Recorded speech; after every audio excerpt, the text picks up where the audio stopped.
السلام علیکم، good morning, آداب۔ اور پہلے تو یہ بتاتا چلوں کہ آپ جب مجھے دیکھتے ہیں اس موٹے اور گرم کپڑوں میں پاکستان میں اگر دیکھ رہے ہیں یا انڈیا میں، تو آپ پتہ نہیں کیا سوچتے ہوں گے، لیکن میں یہ پروگرام آسٹریلیا میں بنا رہا ہوں اور یہاں پہ آج کل سردیاں ہیں۔ بہت زیادہ سردیاں تو نہیں پڑتی، لیکن بہرحال یہاں پہ سردی کا موسم ہے۔ اور یہ جو ساؤدرن ہیمیسفیئر کہتے ہیں، جو ساؤتھ کے جو ملک ہیں جیسے برازیل، نیوزی لینڈ، آسٹریلیا اور بھی کچھ ہیں، یہاں پہ موسم الٹ ہوتا ہے۔ جب نارتھ میں ہوتا ہے اپنا سمر سیزن، تو یہاں پہ ونٹر۔ بہرحال پچھلے ویلاگ میں نے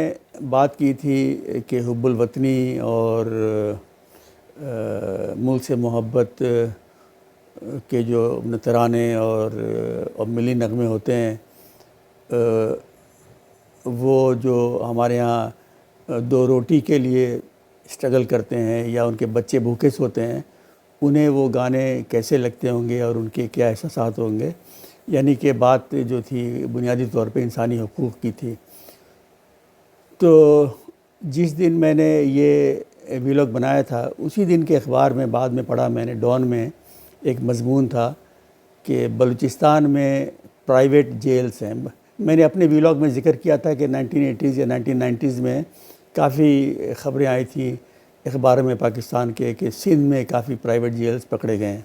بہرحال یہ 5 جولائی 2023 یعنی چند روز پہلے کے ڈان میں ایک پورا مضمون ہے، کافی لمبا، وہاں کے پرائیویٹ جیلوں پہ، جس میں اس کا بھی ذکر ہے کہ وہاں کے ایک صوبائی وزیر، ان کے اپنے پرائیویٹ جیل کا بھی ذکر ہے، اور ایک شخص کا اس میں اصغر میرے خیال میں نام ہے، جو ایسے ایک جیل میں بند تھا 2 سال، 2 سال سے بھی زیادہ، اور اس نے بتایا کہ اس 2 سال میں اس نے سورج کی روشنی صرف ایک دفعہ یا چند روز کے لیے دیکھی، جب ایک چوہے نے اس کے سیل میں سوراخ کر کے ایک رستہ بنایا، تو وہاں سے جو روشنی آئی، اس نے 2 سال سے زائد عرصے میں اس نے ایک سورج کی روشنی یا اپنے روشنی دیکھی۔ اور اسی مضمون میں ہے کہ کافی پرائیویٹ جیلز ہیں بلوچستان میں، اور خاص کر مشرقی بلوچستان میں، اور یہ کہ ان کا وجود جو ہے سب کو وہ معلوم ہے، کوئی خفیہ نہیں ہے، لیکن سرکاری طور پہ وہ ایگزسٹ نہیں کرتے۔ اچھا، اسی دن کے اخبار میں پھر ایک خبر ہے کہ ہمارے چیف جسٹس سپریم کورٹ نے نوٹس لیا ہے کہ یا اس پہ انہوں نے کمنٹ کیا ہے کہ جو یونان یا گریس جاتے ہوئے جو ایک جہاز ڈوبا، جس میں بہت اللیگل امیگرنٹس تھے جو غیر قانونی طور پہ لیبیا وغیرہ سے وہاں جا رہے تھے، وہ ڈوب گئی اور اس میں کئی 100 پاکستانی مارے گئے۔ تو ہمارے چیف جسٹس صاحب نے بہت اس کا نوٹس لیا اور کہا کہ یہ ایک ہیومن رائٹس کا ایشو ہے اور اس پہ گورنمنٹ کو اپنے قوانین بنانے چاہیے۔ تو میں نے سوچا کہ یہ جو پرائیویٹ جیلز ہیں، یہ کس قانون کے تحت ہیں پاکستان میں، اور ان کے وجود کا سب کو پتہ ہے، ڈان میں پورا ایک مضمون ہے۔ تو اس پہ کیوں نہیں چیف جسٹس نوٹس لیتے یا ایکشن لیتے، یا حکومت یا سرکاری جو ادارے ہیں یا جو سیاسی پارٹیاں، اور خاص کر مذہبی سیاسی پارٹیاں جو بڑے انسانی حقوق کی باتیں کرتی ہیں، تو اس پہ اگر کوئی کام کرتا ہے تو پاکستان کے ہیومن رائٹس کمیشن والے ہیں، جس میں جو لوگ کام کرتے ہیں زیادہ تر ان کی لان تان ہوتی ہے کہ وہ لبرلز ہیں اور وہ بین الاقوامی یا غیر ملکی اداروں کے یا حکومتوں کے جاسوس ہیں۔ بہرحال تو یہ جو ہے اسی دن کے ایک ڈان میں ایک اور خبر، یہ میں بات کر رہا ہوں 5 جولائی کے ڈان میں، کہ FIA نے 7 یا 5 ایسے لوگوں کو گرفتار کیا ہے، 5 میرپور خاص سے، جو اسرائیل میں جا کے کئی سال انہوں نے نوکری کی یا محنت مزدوری کی، کار دھو رہے تھے وہ تل ابیب میں۔ اور وہ اردن کے راستے گئے تھے اور وہ پکڑے گئے ہیں،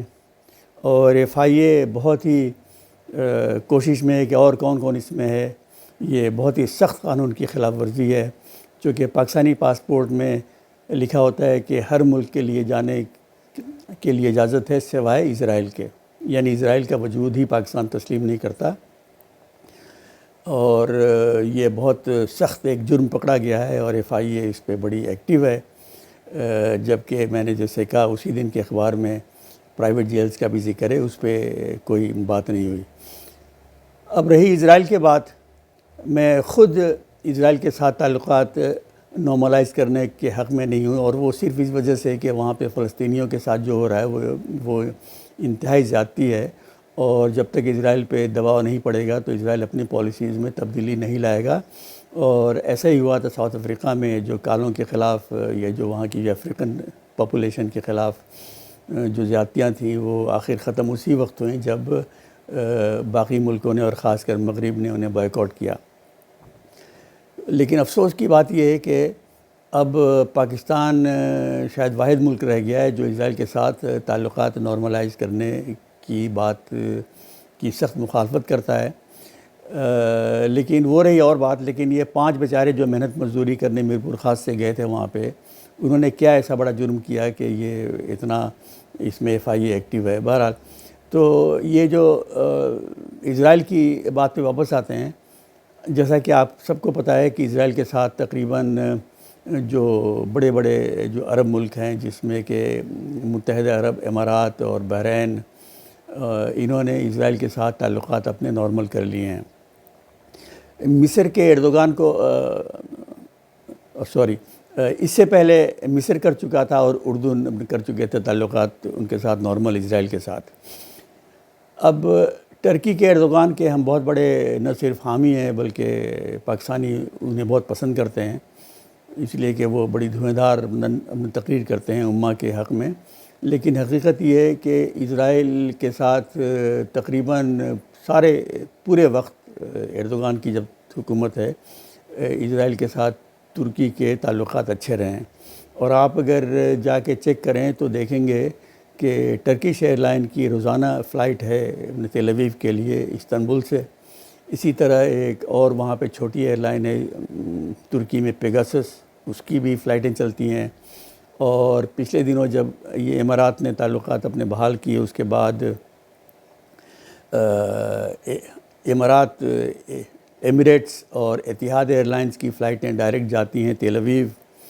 اور ایجپٹ ایئر کی پہلے سے ہے، اور جارڈن ایئر کی پہلے سے فلائٹ چل رہی ہے تل اویو کے لیے، اور اب آذربائیجان ایئر لائنز کی فلائٹ بھی وہاں جانے لگی ہے، اور اس کے علاوہ جو قزاقستان کی ایئر استانہ۔ تو یہ رہے وہ مسلم ممالک جن کی فلائٹیں ڈائریکٹ تل اویو جاتی ہیں۔ اور رہا پاکستان، تو فلائٹ تو دور کی بات، 5 پاکستانی بیچارے محنت مزدوری کرنے وہاں گئے، کار دھو کے اپنے گھروں کو پیسے بھیجتے ہوں گے، بلکہ پاکستان کو جو زیر مبادلہ باہر سے آتا ہے اور جو پاکستان کی اکانومی کے لیے ایک بہت بڑا سہارا ہے، اس میں بھی ان کی ایک شرکت ہوگی، لیکن وہ اب جیل میں بند ہیں۔ پھر واپس آتے ہیں انسانی حقوق پہ، تو پاکستان میں جو بلاسفیمی کے الزام پہ، یعنی کہ توہین رسالت یا قرآن پاک کی بے حرمتی کے الزام پہ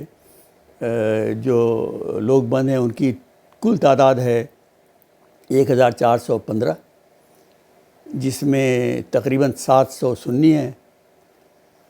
اور یہ وہ ہیں جن کے اوپر کے الزامات لگائے گئے تھے پچھلے 1947 سے لے کے 2021 تک۔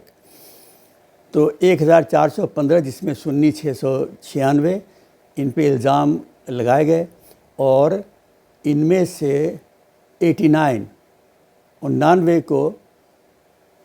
قتل کر دیا گیا، یعنی کورٹ کے فیصلے سے پہلے یا فیصلے کے بعد انہیں مار دیا گیا۔ اور اس 89 میں 70 ہیں پنجاب سے، اور مارے جانے والوں میں 41 ہیں سنی۔ اچھا، اب حقیقت یہ ہے کہ پاکستان میں اگر کوئی توہین رسالت یا قرآن کی بے حرمتی کرے تو یا تو وہ غیر دانستہ طور پہ اس نے کی ہوگی، بغیر سمجھے یا غلطی سے، اس صورت میں بھی میرے خیال میں اسلام میں اجازت ہے اس کی معافی کی،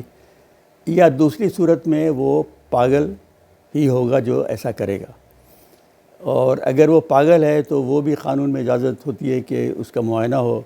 اور اگر پاگل ہے تو پھر تو بات ہی کچھ اور ہوتی ہے۔ بہرحال اس کے جو فگرز ہیں، یہ ایک بہت اچھی ویب سائٹ ہے جس کا کہ نام ہے centre for research and security studies. اچھا، ابھی آپ کو بتا دوں کہ جو میں نے اخبار کی بات کی یا پھر یہ جو اس کی بات کر رہا ہوں، اگر کسی کو یہ نہ ملے ویب سائٹس تو آپ اگر کمنٹ سیکشن میں کہیں تو میں آپ کو یہ اس میں ڈال دوں گا۔ اچھا، اب جو فگرز ہیں کافی اس میں تفصیلی ہیں، اور اس کے مطابق 1947 سے لے کے 1976 تک، مطلب ضیاء الحق صاحب کے آنے سے پہلے، کل جو تعداد تھی جن پہ الزام لگا تھا یہ بلاسفیمی کا، وہ ان کی تعداد تھی 9، یعنی 47 سے لے کے 76 تک 9۔ اس کے بعد ضیاء الحق آئے، قوانین میں ترمیم ہوئی، پھر بھی اکا دکا ہی اس کے کیسز ہوتے رہے، اور پہلی بار 2005 میں جا کے یہ ڈبل ڈیجٹس میں آئے، یعنی کہ 10 سے اوپر۔ اس کے پہلے زیادہ سے زیادہ 9 کی تعداد ہوتی تھی کسی سال، لیکن اس کے بعد بڑھ کے یہ 2005 میں 10 سے اوپر گئی، اور اس سال کی تعداد تھی 13۔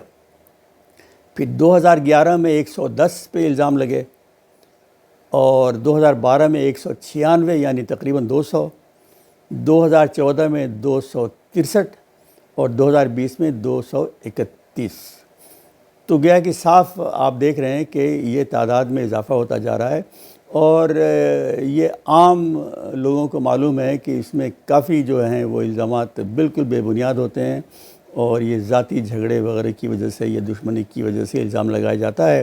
لیکن وہ بد نصیب جس پہ یہ الزام لگتا ہے وہ یا تو فوری طور پہ جیل میں بند ہو جاتا ہے یا اسے مار دیا جاتا ہے۔ تو یہ ہے وہ تعداد جو جیل میں بند ہے یا جس پہ الزام لگا جیل میں بند تھے 1415، جس میں سے کہ 89 یعنی 99 کو ویسے ہی قتل کر دیا گیا۔ تو یہ ہے پاکستان کی حقیقت۔ اچھا، اور ہاں ایک اور ہے وہ جو ڈس اپیئرڈ جسے کہتے ہیں، جس پہ کہ کافی کمیشنز بنے، اور میرے خیال میں ابھی بھی ایک کمیشن ہے جس کے سربراہ ہیں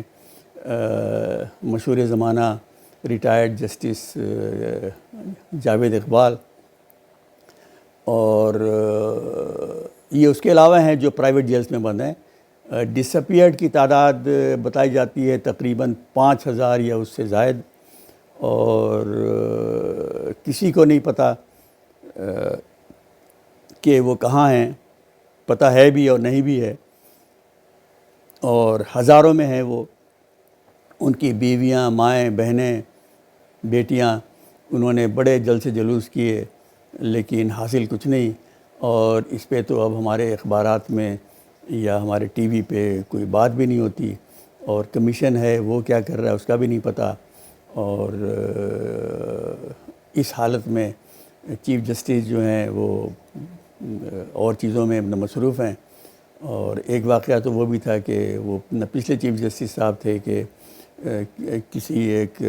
خاتون کے، وہ ایک سیلیبریٹی تھیں، ان کے سامان میں ایک بوتل نکلی تھی شراب کی، تو اس کی سو موٹو نوٹس بھی لی گئی تھی، لیکن جہاں پہ ہزاروں 5000 سے زائد لوگ ڈس اپیئرڈ ہیں جن کے ناموں کا پتہ ہے، ان کے لیے لوگ آواز اٹھاتے ہیں، اور اس کے علاوہ جو بیچارے غریب غربا بلوچستان اور سندھ اور پاکستان کے دیگر علاقوں میں پرائیویٹ جیلوں میں بند ہیں، ان کی حالت وہیں کے وہیں ہے، بلکہ حالات بد سے بدتر ہو رہی ہے، اور مالی حالات جو ہیں وہ آپ کے سامنے ہیں۔ تو اس میں ہمارے جو ادارے ہیں وہ پکڑ دھکڑ ان کی کر رہے ہیں، جو بیچارے روزی کمانے اسرائیل میں گئے، محنت مزدوری کر کے پاکستان پیسے بھیجے اور وہ اب جیل میں بند ہیں۔ تو کاش لوگ اس پہ سوچیں، اس پہ لکھیں، اس پہ بولیں، لیکن حالات جو ہیں وہ ایسے مجھے نظر نہیں آتے کہ لوگ اس کے اوپر کوئی زیادہ بات کریں گے، اور جو کرتے ہیں وہ ہیومن رائٹس کمیشن والے، ان کو پاکستان میں ان کی نکتہ چینی ہوتی ہے کہ وہ لبرل ہیں اور فارن ایجنڈا پہ کام کر رہے ہیں، اور یہ ساری بیرونی سازش ہے۔ تو آج کے لیے اتنا ہی، اور خدا حافظ۔